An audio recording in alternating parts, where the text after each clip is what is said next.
Vou te fazer umas perguntas agora, tá? Perguntei onde se pode, você falou que podia. É um concurso. Perguntas fáceis, eu vou descrever o personagem bíblico. Assim que eu descrever o personagem bíblico, você fala quem que é. Beleza? Caso você acerte, o pastor Geraldo no JA vai te dar um iPhone 10. Não, isso é muito mais mentira do que ficar embaixo do caminhão. Olha lá.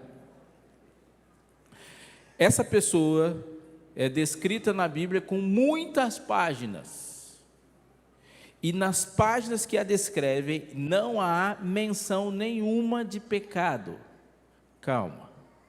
Ele viveu entre 12, no seu período aqui. Foi negado, traído, vendido pelo preço de um escravo. Foi violentamente tentado, mas não cedeu. E pela sua fidelidade, justiça, graça, perdão, ele salvou todo mundo. De quem que eu estou falando? Quem? José ou Jesus? Jesus. Eu estou falando de José ou de Jesus? Tá, vocês estão muito confusos. Vou fazer a próxima pergunta. Essa pessoa, ele é descrito como extraordinariamente belo, e depois do trono, ele é o maior de todos. Só que um dia ele começou a olhar para si, olhar para o trono, olhar para si, olhar para o trono, e falou: acho que eu tinha que estar lá, não aqui. Então ele não apenas tenta tomar o trono, como ele tenta convencer uma parte significativa do reino contra isso. Mas o final da sua história é trágico. De quem que eu estou falando? Absalão. Por que Satanás? Vocês estão muito confusos. Vou falar de outro. Ele nasceu de um nascimento miraculoso. O anjo apareceu para sua mãe, que não tinha nenhuma possibilidade de ter filhos, nenhuma, e olha para ela assim, ó: o Senhor agirá sobre ti, porque não há coisas impossíveis para Deus. Ela fala: você vai ter um filho. E esse filho cresce, ele é o filho da promessa, e neste menino, está concentrado o plano da salvação, nas costas dele, porque se esse menino não existe, não há plano da salvação. Um dia, um pouco final da sua história, ou numa parte significativa da sua história, ele sobe o monte, com o madeiro nas costas, para lá em cima do monte, dizer para o mundo, e o mundo entendeu o que é salvação. De quem que estou falando? Jesus ou Isaac? Ah, gente, está louco. A última. Ele olhou para Deus, ouviu a voz de Deus, e quando essa pessoa ouviu a voz de Deus, falou: quero saber de Deus não, quem manda aqui sou eu.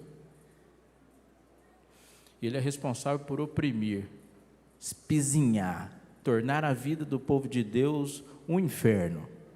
Essa pessoa. Mas Deus fala assim: eu vou agir. E quando Deus prometeu que ia tirar o povo do lugar onde esse povo está oprimido, Ele vai agir para não fazer isso. Só que Deus redime. Só que um pouco antes da redenção, Deus manda pragas. Ele vê, e no final da história ele admite: Deus, você está certo. Só que depois que ele fala que você está certo e vê o que ele perdeu, ele vai atrás. E aí morre. De quem eu estou falando? Satanás. Você já entendeu, né? Vou explicar rapidinho para você o que é isso. Todo autor se confunde com a sua obra. Ontem eu falei aqui, por exemplo, de William Shakespeare. Você pode ler o Hamlet, depois você lê Romeu e Julieta. Na próxima vez que você ler um livro de William Shakespeare, não precisa colocar William Shakespeare na capa, que você vai entender que foi ele que escreveu. Ele tem um jeitão de fazer as coisas.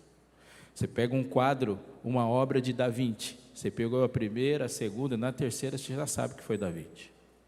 Quando você olha para a Bíblia, você lê Romanos, depois você lê Coríntios, depois você lê Gálatas. Quando você chegar em Efésios, você sabe, isso aqui foi Paulo. A gente fala que Paulo escreveu Hebreus, não tem lá o autor de Hebreus, mas você olha assim e fala, isso aqui é teologia paulina, é o jeito dele.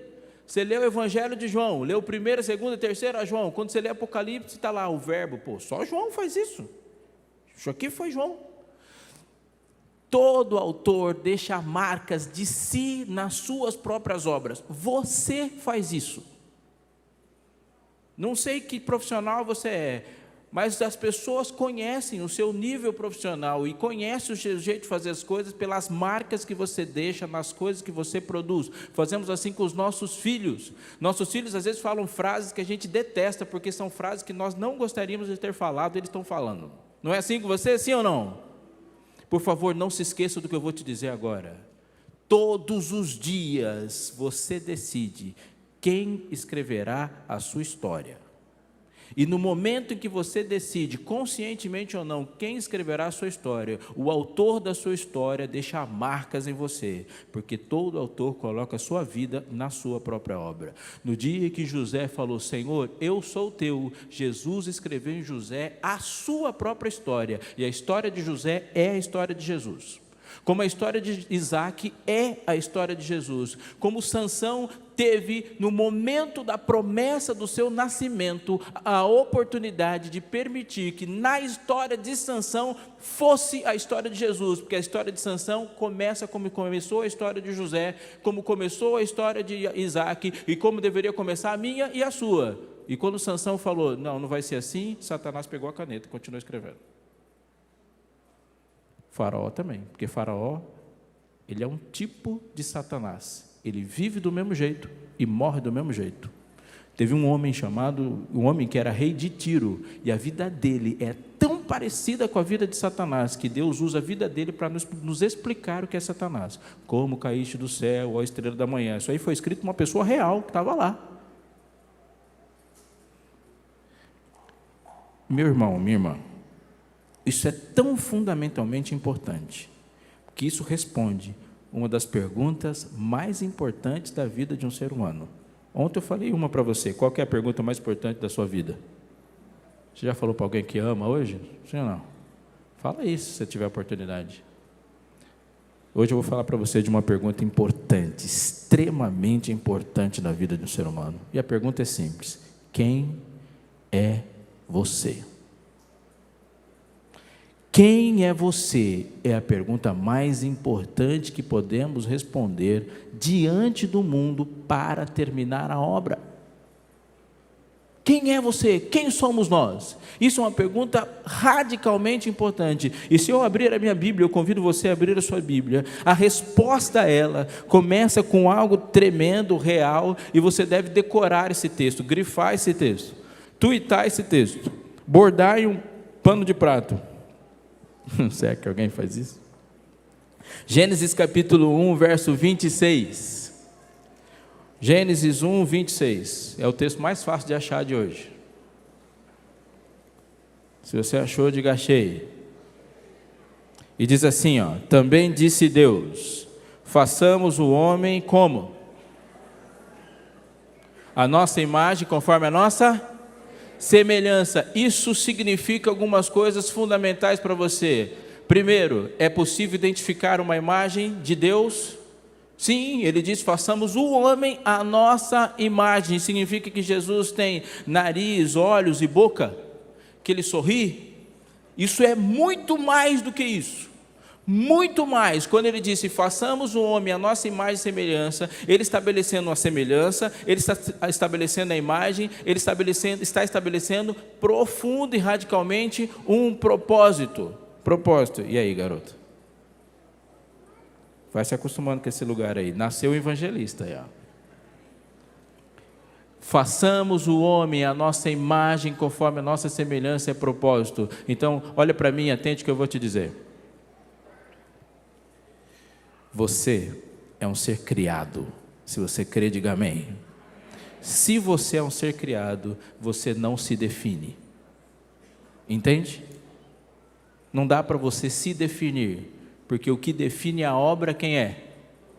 É o autor da obra. O autor da obra diz o que é a obra e para que serve. Quem é você? Pergunto para Deus.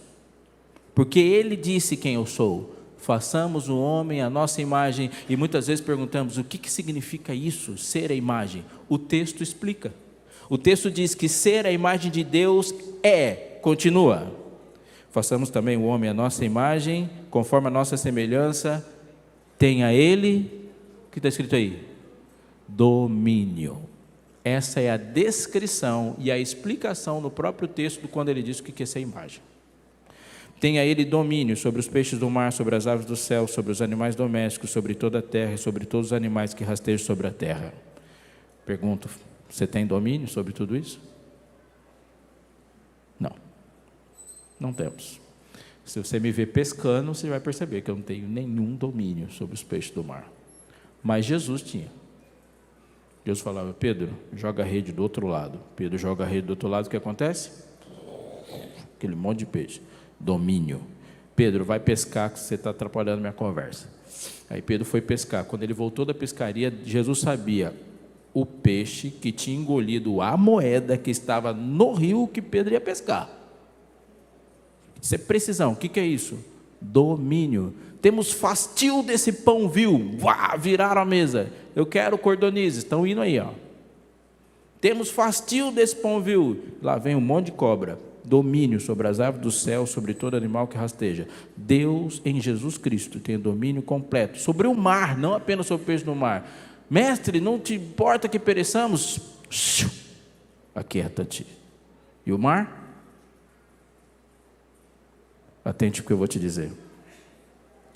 Se você quiser saber como seria a sua vida e a sua relação com as coisas criadas no mundo, caso você não tivesse pecado, leia os evangelhos. Porque aquela vida que Jesus teve é a vida que Ele pensou para nós. Aquela relação de poder e domínio que Jesus teve é a que Ele pensou para nós. Jesus é o segundo Adão. Esse domínio nos foi usurpado. Não temos nenhum domínio. Sim ou não? Mais ou menos. Você pode ter domínio sobre os peixes do mar, sobre as aves do céu, sobre tudo que rasteja sobre a terra? Pode. Como? Orando. Quando Adão saiu do Éden, Deus substituiu coisas próprias do Éden para que o domínio não fosse perdido. Por favor, continue prestando atenção. Lá no Éden, tinha uma coisa que Adão não podia fazer. Qual que era? O que ele não podia fazer de jeito nenhum? Me ajuda aí. Comer da árvore do conhecimento do bem e do mal. Não podia. E tinha uma coisa que ele tinha que fazer. E o que ele tinha que fazer? Comer do fruto da árvore da vida. Adão não foi expulso do Éden porque comeu do fruto do bem e do mal.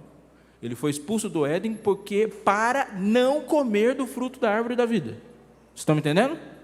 Porque ele não saiu de um lugar perfeito para um lugar hostil. O mundo inteiro era perfeito. Quando ele sai do Éden, ele continua morando num mundo bom. Ele só não tem mais acesso à árvore da vida. Vocês estão me entendendo? Sim ou não? Mas tem mais uma coisa. Lá no Éden, Deus falou para ele, tenha domínio. Então ele substituiu 3 coisas.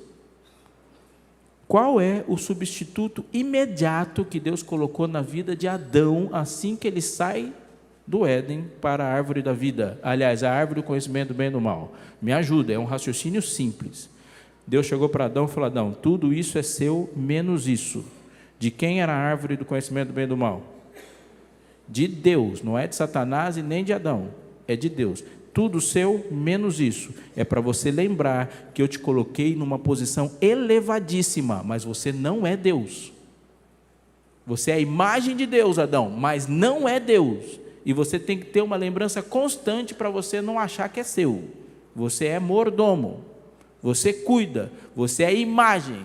Portanto, ele tinha que passar pela árvore do conhecimento do mal e reconhecer, ao não tocá-la, que ele não é Deus. Se Adão chegasse, pegasse da árvore e está dizendo para Deus, Deus sai daqui, quem vai sentar no trono agora sou eu. Isso significa comer do fruto. Adão sai, Deus substitui imediatamente pelo quê? O que na sua vida que Deus fala? Tudo isso é seu, menos isso. Dízimo. Atente porque eu vou te dizer. O dízimo é o substituto da árvore do conhecimento do bem e do mal para o mesmo propósito, para que você se lembre de que você não é Deus. Porque por mais ridículo que se possa parecer, essa é a minha mais forte tentação. Achar que eu me governo e que tudo no mundo é meu, por causa da elevada posição com a qual Deus me criou. Como que Deus substitui a árvore da vida? Pelas ofertas.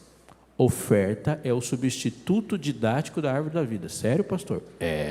Adão tinha que ir à árvore da vida para se lembrar que tudo tem uma fonte, que a vida tem uma fonte, que a beleza tem fonte, que a graça tem fonte, que a vida tem fonte, que a alegria tem fonte, e a fonte é Cristo. E, portanto, a árvore da vida é o local de adoração onde ele tem um encontro com aquilo que Deus dá e Deus substitui. Uma forma prática: se você chegar aqui e você ganhou lá seus 5 mil reais, quanto você tem que dizimar? 500, certo? Aí você pega os 500 e fala assim: cara, esses 500 aqui dá para eu passar um final de semana legal com a minha família. Você está cheio de má vontade. Deus aceita? Sim ou não? Claro que aceita. Aceita? Aceita. Cheguei para o pastor Geraldo e falei: pastor, me empresta 500 reais. Ele vai lá e me empresta. Pois eu estou cheio de má vontade para devolver. Você acha que ele vai aceitar? Claro que vai, é dele. Você me emprestou, vai ter que devolver, é meu. Não estou nem aí com seus sentimentos. Dinheiro. Se devolver dízimo de má vontade, Deus aceita? Aceita, aceita. E a oferta, dá para devolver de má vontade? Oferta, toda oferta representa Cristo, e Cristo não foi dado de má vontade. Ele se deu voluntariamente por você. Você está me entendendo? Mas eu não estou falando de mordomia.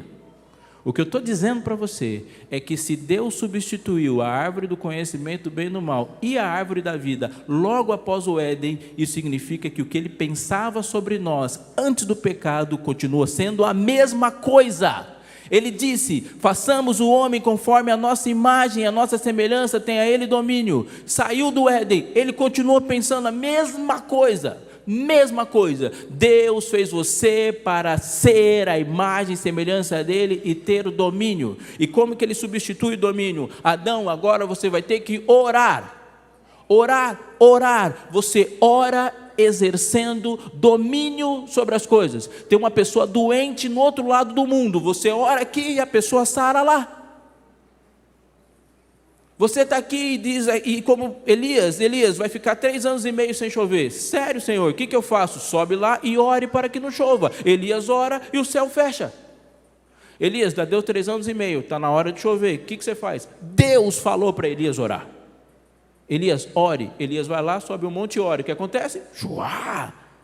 Elias abriu o céu. Ore. Josué orou. Puf, parou o sol. Ezequias orou, puf, parou a terra. Você ora e a chuva cai, e a chuva não cai, e os montes se movem do lugar. Não foi isso? Não foi eu que inventei essa frase, não. Quem falou isso foi Jesus. Domínio, oração intercessora, é a realização do propósito pelo qual o ser humano foi criado: ter domínio. Adão não orava como nós oramos, ele conversava diretamente com Deus. Nós, conforme fomos nos afastando do Éden, Deus foi criando mecanismos para que o nosso domínio não fosse perdido. E nós vivemos em um mundo em conflito neste domínio. Você entendeu? Sim ou não? Vá para o livro de Daniel, capítulo 7, verso 27. Daniel 7, 27. O livro de Daniel fala de um juízo, vou ler o 26 porque dá um contexto bom, e fala de um momento decisivo na história do mundo, da história do universo, e no capítulo 26 diz assim: mas depois se assentará o tribunal para lhe tirar o domínio usurpador, para destruir e o consumir até o fim. Olha o que diz o versículo 27, o reino e o domínio e a majestade dos reinos debaixo de todo o céu serão dados para quem? Ao povo dos santos do Altíssimo. O seu reino será um reino eterno, e todos os domínios servirão e obedecerão. Deus se levanta o juízo para tirar o domínio de Satanás sobre o mundo e devolver o domínio ao povo, você, dos santos do Altíssimo. Domínio, isto é ser imagem e semelhança de Deus. Quais são as implicações práticas disso? Eu disse que Deus substituiu a árvore do conhecimento do bem e do mal, da vida, Ele nos colocou oração, mas tem algo fundamental que Ele coloca em nós. Dons. Por favor, atente para isso. Livro de Isaías, capítulo 43.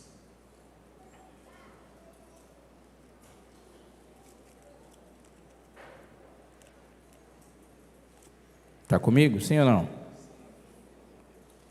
Versículo 7. Isaías 43, 7 diz assim, ó. Você achou? Diga achei. A todos os que são chamados pelo meu nome e os que criei para a minha glória e que formei e fiz. 1 Coríntios capítulo 10, 31 diz, portanto, quer comais, quer bebais ou façais outra coisa qualquer, fazei tudo para quê? Para a glória de Deus. Você bebeu água hoje? Já bebeu água? Sim ou não? Eu bebi água de coco hoje. Obrigado, Nilton. Você está me estragando. Para que você bebe água? Se for para se hidratar, está pecando. Porque o texto diz que você tem que beber água para a glória de Deus, não é isso aí?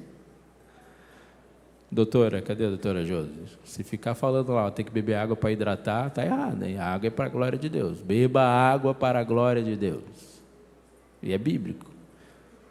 Quer comais, quer bebais ou façais outra coisa qualquer, fazei tudo para quê? Para a glória de Deus. Jesus disse assim que no final dos tempos ele seria como os dias de Noé, que as pessoas estavam fazendo o quê? Comiam, bebiam, casavam-se e davam os casamentos. Qual que é o problema disso? Comer, beber, casar? Nenhum, se não for para a glória de Deus. Você namora para que Deus seja glorificado no seu namoro. Você casa para que Deus seja glorificado no seu casamento. Você trabalha para que Deus seja glorificado no seu trabalho. Você estuda para que Deus seja glorificado na sua mente, no seu estudo. A gente vem para a igreja para Deus ser glorificado. Você não pode, por exemplo, vir para a igreja e falar assim, não gostei do culto. Culto é uma coisa que se oferece, não que se recebe. Só tem uma pessoa no universo que classifica se o culto foi bom ou não, aquele que recebeu o culto. Você não diz que não gosta do culto, porque foi você que ofereceu. Se você não gostou do culto, imagine ele. Então, se você não gostou, está na hora de você oferecer um culto melhor. Vocês estão me entendendo? Sim ou não? Nunca diga, não gostei do culto, porque o culto não foi feito para você, ele é feito por você. Só tem uma plateia, uma pessoa sentada na plateia de um culto. Deus, o resto é tudo artista. É você que oferece. Sim ou não? Sim. Estou falando isso só para você não falar do culto de hoje. Cadê? É pecado que você vai falar na hora do almoço lá. Tudo que fazemos, o fazemos para a glória de Deus. Então vai lá. E o que tem dom a ver com isso?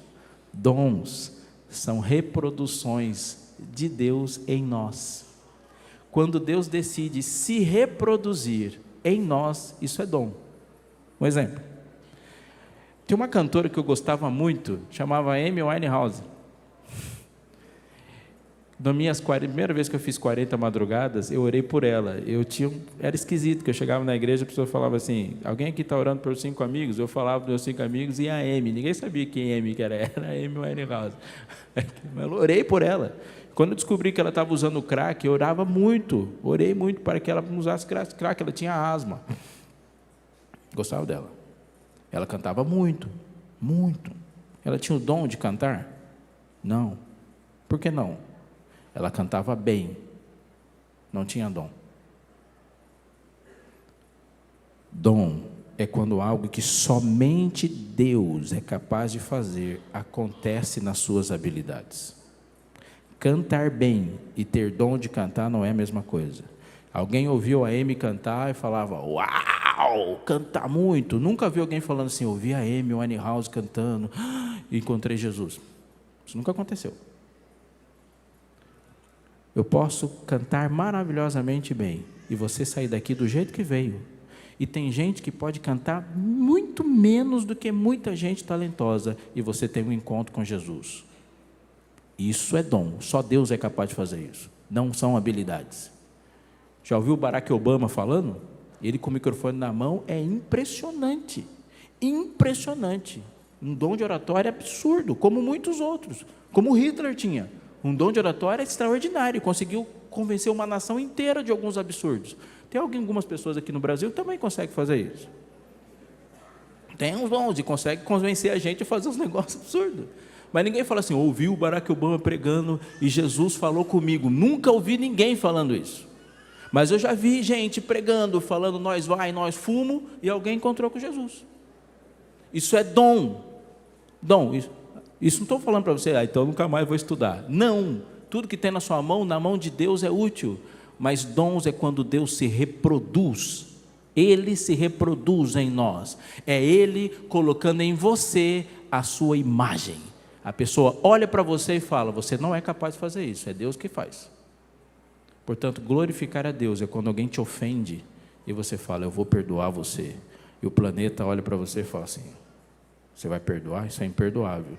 E o mundo inteiro sabe que não foi você que perdoou. Deus em você. É quando você olha para alguém que não merece amor e ama, e o mundo fala, você não é capaz de fazer isso. Os seres humanos não fazem isso. Mas você fez, e Deus é glorificado. Quando nós nos dispomos a ser aquilo que Deus nos chamou para ser, a vida em Cristo, em sintonia com o céu, não é fazer, não é ter, é ser. Portanto, o que Deus está fazendo na sua vida hoje, é retirando tudo que não é imagem, e colocando de novo tudo que é. Você foi criado para ter domínio. Somos filhos de um rei, e filhos de um rei são príncipes. Simples assim. Eu preciso te dizer mais uma coisa. Eu vou dar um exemplo. Bom, você sabe. Há uma cena de julgamento no livro de Jó. Vocês conhecem a história de Jó? Quem conhece, levanta a mão, porque daí eu não preciso ler. Se você não conhece, confia em mim, o que eu vou falar está lá. Vieram os filhos de Deus, se apresentasse diante deles, veio também Jó. É uma cena de julgamento que está ali, concorda comigo? Na cena de julgamento, tem um acusador, é o mais fácil de identificar. Quem é o acusador lá? Satanás, que apareceu lá porque ele usurpou o domínio, porque era para Adão aparecer lá. E tem as testemunhas. Quem são as testemunhas? Os filhos de Deus que estão lá assistindo a história. E tem o acusado. Quem é o acusado? Deus. Satanás não acusa Jó. Ele nem fala de Jó. Quem fala de Jó é Deus. Não é isso que está lá no texto? Viste meu servo Jó? Satanás não fala de Jó, ele não acusa Jó. Deus que põe Jó. Porque Deus é o acusado. Satanás aponta para Deus e fala assim, você não é capaz de produzir amor em ninguém. Todo mundo que te serve porque é vantajoso. Jó te serve porque ele é rico. Se ele for pobre, ele não te serve. Aí Jó fica pobre. Não, Jó te serve porque não está doendo. Se doer, ele para. Deus é o acusado. Davi falando disso, ele fala, venhas a vencer quando fores julgado. Serás tido por justo no teu falar e puro no teu julgar. Deus está sendo julgado. Se Deus é o acusado, Satanás é o acusador e os anjos são as testemunhas, quem é Jó num julgamento? Anota aí. Jó é a prova. Quando Deus é acusado, ele fala, eu vou provar. Jó é a prova. E por que Deus põe Jó no meio daquela bagunça? Porque Deus fez Jó para ser conhecido. Deus fez você para que ele fosse conhecido. Deus criou você para que o seu caráter fosse mais plenamente conhecido. Este é o propósito e a razão da sua existência. Deus não fez você para ficar por aí andando atrás de felicidade, porque você só vai encontrar felicidade na realização do propósito da sua vida. Deus ser glorificado e conhecido por você. Pergunta é, por quem? Livro de Efésios, capítulo 3, verso 10. Grife esse texto, decore esse texto, tweete esse texto, faça um story desse texto, borde num pano de prata, se você é de uma outra geração. Efésios capítulo 3, verso 10. Você achou? Se achou, me espera, que eu não achei ainda. 3:10, e diz assim: para que, você achou? Sim ou não? Para que, por quem? Quem está escrito aí na sua Bíblia? O que está escrito aí, usando na sua Bíblia? Para que pela? Quem é a igreja? Quem é a igreja? A multiforme sabedoria de Deus se torne conhecida quando? Agora. Por quem? Por dos principados e potestades, onde? Você hoje está pregando com a sua vida para o universo todo. Como que você está pregando? Sendo a imagem de Deus. Deus criou você para que o universo o conhecesse melhor. E se você fosse um navegante espacial e chegasse até o Éden com a intenção, ou a terra, com a intenção de conhecer a Deus, e quisesse perguntar, como que eu faço para conhecer a Deus? Você ouviria a resposta, vai lá falar com Adão, porque ele é a imagem de Deus. Imagem de Deus, em tudo. Pastor, quer dizer que eu tenho que me parecer com Deus? Você foi feito para isso. Preciso dizer algumas coisas agora antes de terminar. Se tudo que eu sei sobre você eu soubesse olhando para o seu carro, e você estacionasse seu carro na frente da igreja, e tudo que nós sabemos sobre você, nós sabemos analisando o seu carro, passasse uma pomba e carimbasse o seu carro, quanto tempo você levaria para limpar? Se tudo que eu sei sobre você, eu sei olhando para o seu carro. Demorava para limpar ou não? Ia ficar com aquela imagem borrada? Você limpa na hora? Sim ou não? Quando a imagem de Deus levou o seu primeiro arranhão lá no jardim, o que aconteceu? Jesus foi na hora, consertar a imagem. Se você é uma pessoa que se importa com a sua imagem, não ache que Deus não se importa também. Porque você não é um projeto do seu pai. Você não está aqui por intenções do seu pai ou da sua mãe ou pelas circunstâncias. Você é um projeto magnífico e extraordinário de Deus, que envolve a imagem dele.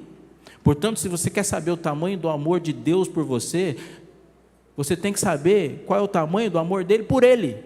Por isso que é infinito, porque ele olha para você e se vê, porque ele foi feito para isso. Você foi feito para isso. Eu estava em casa passando uma camisa, eu passo camisa, eu tenho um método prático. Eu estava passando para ir para a igreja, eu faço o que alguns de vocês tenho certeza fazem. Passei essa parte, claro, né? Porque eu vou botar um terno por cima. Você nunca vai saber se as minhas costas estão amassadas. Apareceu a minha esposa lá na hora. Falou, o que você está fazendo? Passando? Só isso? É claro, vou botar um terno. Pode tirar aí, eu vou passar. Aí ela fala uma frase que tenho certeza que vocês falam. O que eles vão pensar? Que você não tem mulher, não, né? Lembrei da minha mãe na hora. Minha mãe falava isso também. Você vai sair desse jeito? Vou. Imagine, vamos pastar que você não tem mãe. Você já não falou essa frase aí? O que ela está fazendo? Ela está pensando em mim? Não, ela está pensando na imagem dela. Adão saiu correndo do jardim adentro, Deus correu atrás dele. Falou: Adão, onde você vai? O que vão pensar? Que você não tem pai, não? Que vai sair por aí estragado pelo pecado? Pode vir aqui que eu vou arrumar você. E às vezes eu faço isso, eu saio por aí, Deus fala: não, ó, você tem pai. Você tem pai. Você tem pai. Filho, por favor, preste atenção. Jesus não estava na cruz para você passar a vida inteira sentindo vontade de se parecer com o Neymar.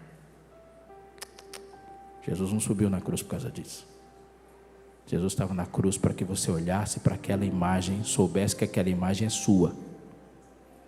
E por que Jesus está tão feio na cruz? Por que ele está tão feio? Porque aquela imagem não é a do Filho de Deus. Aquela imagem é a minha. Aquilo lá sou eu. Por isso que eu olho para lá e não há nenhuma beleza para ver e desejar. Ele assumiu a minha imagem na cruz para que eu pudesse olhar para o céu e sentir vontade de se parecer com Ele. Nós temos uma identidade com o céu tão grande, a ponto de que Deus olha para o céu e todos os seres que Ele criou, e quando os seres que Ele criou perguntam: o que eu faço, Senhor, para te ver e te conhecer melhor? Ele fala: olha para o homem que eu criei. E quando alguém chega para o homem criado, você e eu, e fala assim: como que eu faço para saber quem é você? Você deve falar: olha para Deus, porque lá no centro do universo, sentado no trono, no lugar mais importante do universo, existe um Deus que se fez homem. E aqui, esse planeta que se tornou o foco da atenção do universo inteiro, existe um homem criado à imagem de Deus. Isso é sintonia com o céu. Existe um homem, Deus, sentado no trono. Existe um homem sentados aqui no culto, que foram feitos à imagem de Deus, para que lá no céu o mundo saiba quem é você, e aqui na terra o universo saiba quem é Deus. Assim, dessa forma. Me lembro de um dia que eu estava indo para a escola. Eu tinha uns 11, 12 anos de idade, e agora eu termino. Eu vivi um drama que quase muita gente passa. Eu estudava numa escola muito boa na cidade de Tatuí. Meus pais foram servidores da Casa Publicadora até a aposentadoria. E a escola era boa, uma escola industrial. Escola boa é bom porque é bom, e é ruim porque todo boy vai estudar lá. Então a playboyzada que podia estudar em escola particular ia para lá, para a escola pública, que isso torna a vida infernal, porque eles usam aqueles tênis caros e jogam a bola e tal. E lá tinha um negócio: a galera que era igual eu, que lá em São Paulo a gente chama de fubazada, ia para merenda, e os boys iam para a cantina comprar coca e pizza. E o período mais terrível é na hora de jogar bola, porque assim, você tem duas formas de ser titular: ou você é bom de bola, que não é meu caso, que eu sou destro e os meus 2 pés são esquerdos, ou você é o dono da bola, né? O dono da bola joga de qualquer jeito. Que ruim. Até que um dia eu bolei um plano. Não dava para aprender a jogar bola, mas dava para ir para a cantina. Minha mãe distribuiu algumas tarefas para a gente, e uma das tarefas, a minha tarefa era limpar a geladeira. Dentre as tarefas, um dia eu estava limpando a geladeira e descobri que embaixo do paninho que cobria a geladeira tinha um bolo de dinheiro. Falei: é hoje. Que desgraça esse negócio. Todo mundo estava distraído, fui lá, limpei a geladeira, peguei o bolo de dinheiro, enfiei no bolso e fui para a escola. Naquele dia a professora de inglês faltou. 2 aulas vagas. Bola. Antes disso tinha intervalo, coca e pizza, comprei para mim, paguei para os amigos, joguei bola. Foi da hora. Aquele dia foi da hora. Paulo fala que, em Hebreus, o autor de Hebreus fala que há prazer no pecado, mas é um prazer transitório. Voltei para casa, 5:30 da tarde. Sabe quando você está entrando assim, e a hora que eu passei pela porta, eu pisei assim no assoalho para entrar na cozinha, aí foi como apertar um play do meu nome. Eu entrei, minha mãe falou: Robson, coração de ladrão, né? Você começa a falar, ai, ai, ai. Na minha mente eu pensei assim, como que eu vou dizer para minha mãe que não fui eu? Que provavelmente esse Robson é o inquérito que ela já tinha instaurado para ver quem que era. E eu vou tentar falar que não fui eu, dizer que saí mais cedo, sei lá. Daí o corredor era o período de eu pensar na minha defesa. Abri a porta do quarto dela, ela estava sentada na cama, ela falou, senta aqui. Nessa hora eu falei, meu argumento já não vai dar certo, porque ela não vai perguntar se eu sei. A hora que eu sentei, ela estendeu a mão e falou assim, cadê o dinheiro?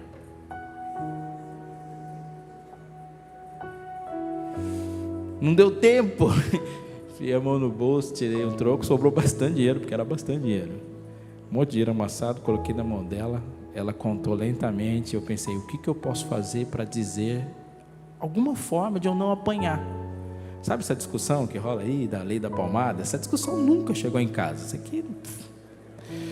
Falei, o que eu faço para não apanhar? Ela olhou para mim, contou o dinheiro e falou assim, esse dinheiro aqui era o dinheiro do gás. Eu sabia que o gás ia acabar hoje. Então eu peguei o dinheiro, deixei lá para de manhã comprar o gás. Seus irmãos estão aí, ó. Porque eles chegaram da escola de manhã e não tinha almoço. A essa altura eu já não estava pensando se eu ia apanhar ou não. Eu estava desejando apanhar. Porque eu peguei o dinheiro do gás e deixei todo mundo sem comida. Ela contou o dinheiro e desprezou o dinheiro. Jogou o dinheiro para o lado. Olhou no meu rosto e disse a frase mais teológica que eu já ouvi da minha mãe. Uma compreensão de Bíblia que eu tive. Ela falou assim, Robson, eu não criei você para isso. E desabou a chorar. Chorou. Eu vi minha mãe chorar daquele jeito pouquíssimas vezes, dá para contar numa mão. Ela chorou convulsivamente no dia que meu tio levou um tiro e morreu. Ela chorou daquele jeito do dia que a minha avó morreu. Ela chorou daquele jeito no dia que meu pai morreu. E ela chorou daquele jeito do dia que eu peguei o dinheiro. Era um luto para ela. Era uma frustração. E disse, eu não criei você para isso. Entendi. Mãe, para de chorar. Não, ela não parava de chorar. Mãe, me bate, mas não chora. Ela não parava de chorar. Ela falou, pode sair. Você acha que eu consegui sair? Filho, se você não for prestar atenção e não prestou atenção em nada do que eu disse, atente para isso. Deus não criou você para ser jogador de videogame. Deus não criou você para ficar parado na frente do computador enquanto o mundo desaba. Deus não criou você para ficar assistindo televisão, para ficar na frente do seu celular, querendo que as pessoas vivam por curtidas. Deus criou você para transformar o mundo, para avançar um reino, para ir para qualquer canto onde a bandeira de Sião não tremula, e quando você chega lá, Deus também chega. Deus criou você para qualquer pessoa que encontrar com você, olhar nos seus olhos, ouvir você falar, saia por aí dizendo, eu tive um encontro com Deus hoje. Ele estava varrendo uma casa, ele estava com um livro, ele estava estudando para o vestibular, ele estava colocando um tijolo no muro. Não sei, mas eu vi Deus, porque você foi criado à imagem de Deus, de forma que nenhuma pessoa no mundo que tenha passado um segundo sequer com você, não tem um vislumbre de quem Deus é, porque Deus criou você para isso. Para isso, tenha a Ele domínio, você dobra os joelhos e muda o mundo. O mundo. Você decide entrar no seu quarto, abrir a boca, e na hora que você fala, Pai, você está dizendo uma frase que nenhum ser criado no história, no universo inteiro fala. Abra sua Bíblia, leia ela de Gênesis 1, Apocalipse 22, procure um anjo sequer chamando Deus de Pai. Ninguém fala isso, ninguém. Nós achamos que nós vamos chegar no céu e correr atrás de um monte de gente perguntando isso, aquilo. Não, a Bíblia não descreve isso. No dia que você chegar no céu, o universo vai correr atrás de você para saber o que é isso, viver nesse planeta sujo, podre, caótico e ser a imagem de Deus nele. para que os homens vejam as vossas boas obras, vejam e glorifiquem o vosso Pai que está nos céus. E vi outro anjo voando pelo meio do céu, tendo o evangelho eterno para pregar a todos que se assentam sobre a terra. E o evangelho é: temei a Deus e dai-lhe glória. Como? Vendo as vossas boas obras e glorificando o vosso Pai que está nos céus. Deus não estava na cruz para que você sentisse vontade de andar de Nike por aí. Deus estava na cruz para que os homens sentissem vontade de ser iguais a você. E Ele não fez você por esse monte de coisa que sentimos vontade. Ele fez você de uma forma tão elevada que nem no seu sonho mais louco você tinha pensado nisso. Eu quero orar com você e por você. E na minha oração eu quero colocar uma frase, e você vai ter que ter ousadia para colocar na sua também. Eu quero colocar a frase mais impressionante do livro de Atos. Um dia, Pedro e João estavam na escadaria do templo, e um necessitado mendigo chegou para eles e falou: você tem uma esmola? O que Pedro falou para eles? Eu não tenho prata e nem ouro, mas o que eu tenho, te dou em nome de Jesus Cristo, levanta.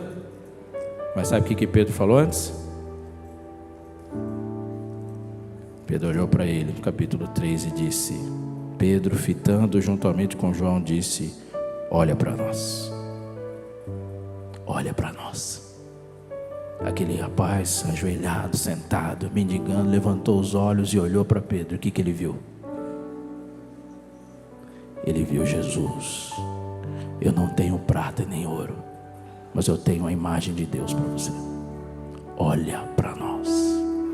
Eu vou orar pedindo para que você nunca mais na sua vida diga uma frase que nós nos acostumamos a dizer, mas ela é um absurdo, é uma bizarrice. Quando você entrar na igreja, não olhe para as pessoas, olhe para Jesus. Nunca diga isso, porque se você entrar numa igreja e não ver Jesus nas pessoas, você não vai ver Jesus. Porque Jesus nesse planeta é visto através dos seus. Como que você foi feito à imagem e semelhança de Deus e diga que as pessoas não olhar para você? Quando eu entrei nessa igreja aqui, eu vi Jesus olhando para você, e Deus fala: deu certo. Quando você entrar numa igreja, você diz: olha para nós. Se alguém falar assim: eu não sei qual é o caminho, olha para nós. Você tem coragem de dizer isso? Diga. Você está indo para o céu? Sim ou não? Onde você vai estar daqui 500 anos? Onde você vai estar daqui 500 anos? Está com medinho? Onde você vai estar daqui 500 anos? Céu, mano. Daqui 100 anos? 50 anos? Céu. Agora só os adventistas continuam respondendo, que estão esperando Jesus voltar nos seus dias. Onde você vai estar daqui 10 anos? Então, se eu tiver 2 neurônios só funcionando, eu só segui você. Você vai estar no céu nos próximos anos? Sim ou não? Então você pode dizer para qualquer pessoa: me segue. Que quem quer ir para o céu tem que seguir você. Você vai chegar lá, eles chegam junto. Olha para nós. Você vai dizer essa frase também? Sim ou não? Então fique em pé, por favor. Senhor, nosso Deus, nosso Pai, Tu és extraordinário, gigantesco, justo, puro, reto, santo, magnífico em poder, indescritível. Mas pelo sangue de Jesus a gente começa uma oração te chamando de Pai. Que delícia falar isso. Pai nosso.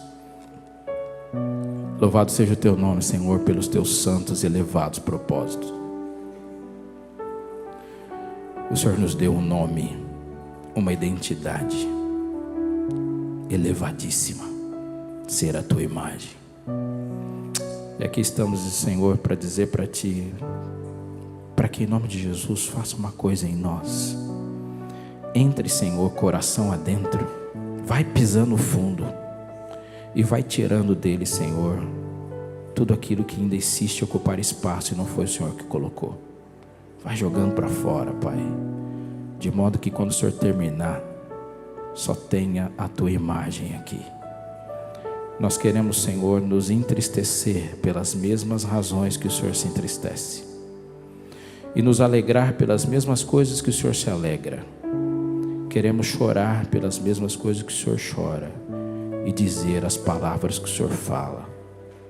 Queremos, Senhor, ser o teu olhar, a tua mão, a tua voz para o mundo que precisa te conhecer. Pai querido, dentre as surpresas que as pessoas esperam ter no céu, que cada pessoa que nos vir sorrir, no dia que olhar para o Senhor e o Senhor sorrir, elas possam reconhecer que esse sorriso já foi dado para elas aqui. Quando elas te abraçarem, Senhor, lá no céu, que elas possam se lembrar dos abraços que nós demos nelas aqui e o Senhor as tocou. Senhor, quando a sua voz for ouvida no céu, que as pessoas reconheçam que foi a voz que elas ouviram pelo teu povo aqui. Somos teus, somos a tua imagem. Restaura, Senhor, que tenhamos a coragem de passar pela porta dessa igreja, de enfrentar o mundo dia a dia, olhando para todos os que precisam de ti e dizer: olha para nós, sigam-me. Que esse seja um alvo, uma realidade, um propósito desta igreja aqui, em nome de Jesus. Amém.